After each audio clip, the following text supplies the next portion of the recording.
Selanjutnya kami panggilkan perwakilan dari P2D untuk menyampaikan kata sambutan. Kami persilahkan kepada the one and only, the irreplaceable Bapak Rocky Gerung.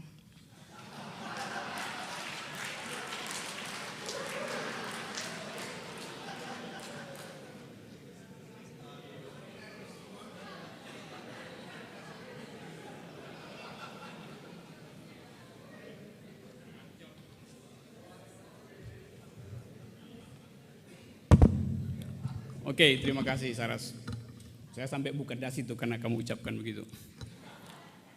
Oke, rekan-rekan sekalian, kelihatannya suasana tegang nih dan syahdu. Selamat datang di forum ini. Forum ini diselenggarakan oleh Perhimpunan Pendidikan Demokrasi, singkatannya P2D. Kalau diplesetkan, pura-pura demokrasi itu. Oke, saya mau terangkan beberapa hal sebelum Ibu Sri Mulyani mulai ceramah. Yang pertama adalah tema dari public lecture ini. Kami tergoda dengan situasi akhir-akhir ini bahwa Indonesia mengalami defisit di dalam soal public ethics, dan karena itu banyak public policy tidak bisa diucapkan. Dan kita tahu bahwa hari-hari ini ada suasana politik yang terus separuh dihujat oleh media massa, separuh dibanggakan oleh para penyokongnya, yaitu pembentukan koalisi besar. Tentu kita tidak bisa lepas dari semacam sebut aja suasana kekinian itu. Dan kita tahu bahwa politik Indonesia hari-hari ini sebetulnya tidak diatur, tidak diputuskan di dalam lembaga-lembaga formal, tapi diputuskan di balik sistem formal melalui politik kartel.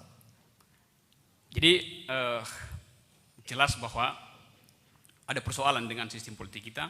Kalau politik itu, kalau kebijakan publik itu diputuskan di luar sistem resmi. Yang bekerja adalah transaksi-transaksi kekuasaan di dalam pasar gelap kekuasaan. Black market of power. Jadi ini soalnya. Dan kelihatannya soal kartel politik ini sebetulnya adalah urusan 2-3 orang, bahkan 2 orang. Bahkan urusan 2 orang laki-laki. Ini semacam skandal 2 orang laki-laki yang saling ingin menagih hutang piutang politik 2004-2009. Dan korbannya adalah seorang perempuan.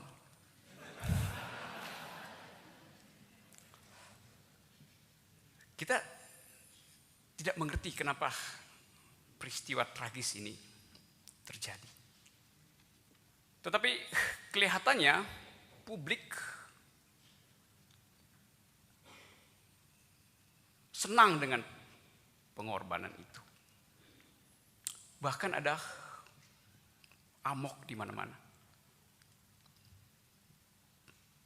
Politisi mengamuk, dan kita sudah tahu itu 1 bulan penuh kita nonton amok massa di DPR. Media massa juga mengamuk, pakar juga mengamuk. Jadi kelihatannya politik Indonesia itu tidak diucapkan dengan akal pikiran, tapi dengan kemarahan. Dan seperti saudara tahu, amok itu adalah salah satu entry dalam bahasa Inggris yang disumbangkan oleh orang Indonesia. Ngamuk, amok, emak. Ada 2 sebetulnya sumbangan orang Indonesia pada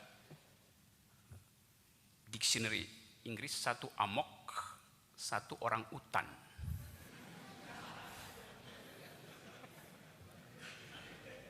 Nah, saya nggak ngerti kenapa mengamuk. Yang jelas bahwa ada defisit akal sehat. Karena itu kita ingin agar supaya tema ini dibicarakan.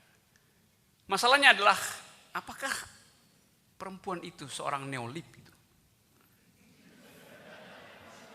Kita tahu bahwa sistem kita adalah sistem presidensil dan ideologi kabinet adalah ideologi presiden itu.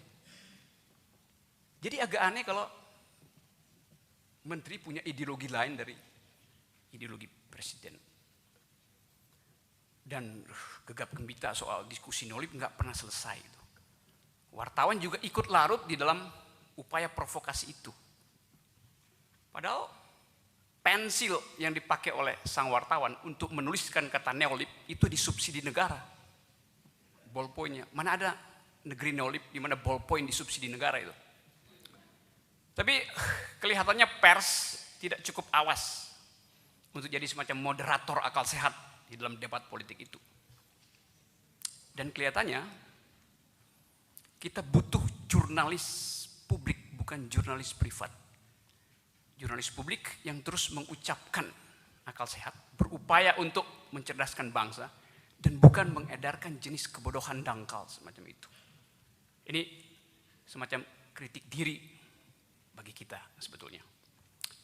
Jadi kira-kira di dalam tema itu kuliah ini akan diselenggarakan. Tentang penyelenggara P2D. P2D ini sebetulnya ini lembaga yang telah berusaha menahan diri untuk tidak berpolitik. Mudah-mudahan berubah setelah hari ini.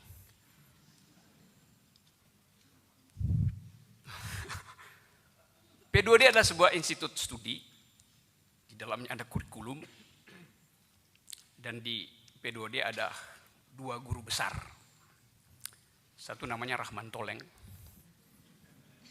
Pak Rahman Toleng itu guru besar P2D. Dia mengajar mata kuliah politik akal sehat. Isinya adalah semacam upaya untuk membentengi bangsa ini dari